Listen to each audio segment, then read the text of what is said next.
श्री स्वामी समर्थ. नमस्कार मित्र आणि मैत्रिणींनो, तुम्हाला पण घराजवळ झाडे लावायची आवड आहे का? वास्तुशास्त्रानुसार घराजवळ व घरात कोणती झाडे लावावी यासाठी हा व्हिडिओ नक्की पहा. तुम्हाला जर तुमच्या अंगणात, तुमच्या गॅलरीत वेगवेगळी झाडे लावायची आवड असेल तर हा व्हिडिओ तुम्ही नक्की ऐका. कारण या व्हिडिओमधून तुम्हाला कळेल कोणती झाडं तुमच्या घरामध्ये सुख समृद्धी घेऊन येतील. घरात आणि घराच्या भोवती असणारी हिरवळ आपल्या घरातलं वातावरण उत्तम ठेवते, यात शंकाच नाही. झाडांचा हिरवा रंग आपल्या जीवनात जिवंतपणा निर्माण करतो. हा रंग सकारात्मक आणि सौम्य वृत्तीचं प्रतीक आहे.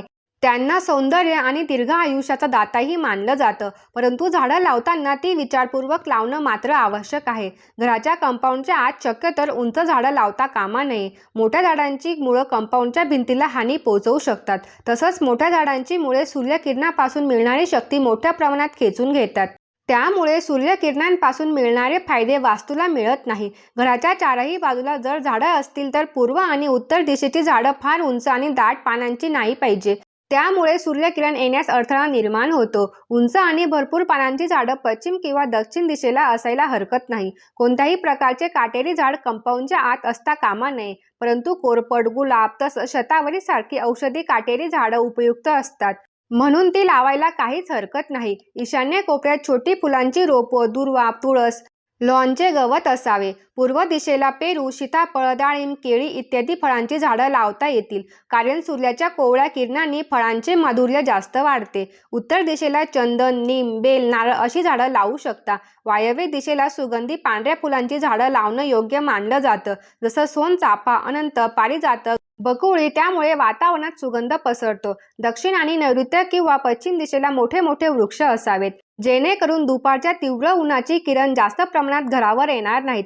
झाडं लावल्यानंतर झाडाचा पालापाचोळा रोजच्या रोज साफ केला गेला पाहिजे. मधून मधून झाडांची कापणीही करणं आवश्यक आहे, जेणेकरून संपूर्ण परिसरात हवा आणि प्रकाश खेळता राहील.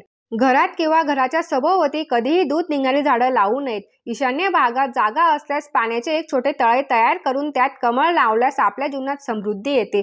एकंदरीतच हिरवळीला आपण आपल्या आवारामध्ये जास्तीत जास्त प्राधान्य दिलं पाहिजे. त्यामुळे आपलं आरोग्य आणि मनस्वास्थ्य दोन्ही उत्तम राहतं. उत्साह आणि प्रसन्नता सुद्धा वाढते आणि आपल्या जीवनातली मरगळ निघून जाते. आणि हो, सगळ्यात महत्त्वाचं म्हणजे घरात नेहमी खऱ्या वनस्पती आणि फुलझाडं ठेवावी. म्हणजे घरातल्या वातावरणात जिवंतपणा येतो. कृत्रिम वनस्पती आणि कृत्रिम फुलं घरामध्ये ठेवू नये. आपल्या घरात अन्नधान्याची समृद्धी राहावी असं वाटत असेल तर स्वयंपाकघरामध्ये नेहमी ताजी फळं ठेवावीत. त्याचा सुद्धा चांगला फायदा होतो. आणखी एक महत्त्वाची गोष्ट म्हणजे कॅक्टस प्लांट ऑफिसमध्ये ठेवू नये. कारण त्याचे छोटे छोटे काटे नकारात्मक ऊर्जा प्रेषित करतात. ते प्रवेशद्वाराच्या बाहेर ठेवल्यास घरात प्रवेश करून पाहणाऱ्या नकारात्मक ऊर्जेला तिथेच प्रतिबंध होतो. आज आपल्याकडे भरपूर झाडं लावायला मोठी जागा उपलब्ध नसली तरी प्रत्येकाला झाडाची आवड ही असते. म्हणूनच प्रत्येकजण आपल्या गॅलरीत छोटंसं बगीचा तरी फुलवतोच. आणि तोच बगीचा फुलवत असताना या गोष्टी काही लक्षात निश्चित ठेवा. निश्चितच तुम्हाला याचा फायदा होईल. वास्तुशास्त्रानुसार घरात कुठलंही रोप किंवा झाडं लावताना ते योग्य दिशेला लावणं फार महत्त्वाचं आहे. असं मानलं जातं की योग्य दिशेला झाडं लावली तर घरात सकारात्मक ऊर्जा राहते. आणि जर एखादं रोप तुम्ही चुकूनही चुकीच्या दिशेला लावलं असेल तर मात्र त्याचा परिणाम घरातल्या सुख समृद्धीवर होतो. घरात नकारात्मक ऊर्जेचा प्रवेश होतो. वास्तुशास्त्रानुसार दक्षिण ही दिशा यमाची दिशा मानली जाते आणि म्हणूनच या दिशेला काही रोप अजिबात ठेवू नये असं सांगितलंय. त्यामध्ये सगळ्यात पहिलं म्हणजे तुळशीचं रोप. हिंदू धर्मात तुळशीला माता लक्ष्मीचं रूप मानलं जातं. देवतांची दिशा पूर्व आणि उत्तर मानली जाते किंवा देवतांची दिशा ही पूर्व उत्तर कोपरा म्हणजेच ईशान्य कोपरा असतो. त्यामुळे चुकूनही तुळशीचं रोप दक्षिण दिशेला ठेवू नका. तुळशीचं रोप नेहमी पूर्व दिशेला लावा. यामागे शास्त्रीय कारणही आहे. वास्तविक पाहता तुळशीला वाढण्यासाठी जास्त सूर्यप्रकाश लागतो, जो पूर्वेलाच मिळतो. म्हणूनच घराच्या पूर्व दिशेला नेहमी तुळस असावी असं सांगितलं जातं. दुसरं झाड म्हणजे शमीचं झाड. ज्योतिषशास्त्रात शमीचा संबंध शनी देवाशी आहे. त्याचबरोबर धार्मिक मान्यतेनुसार शमीपत्र हे भगवान शिवशंकरांनाही अत्यंत प्रिय आहे.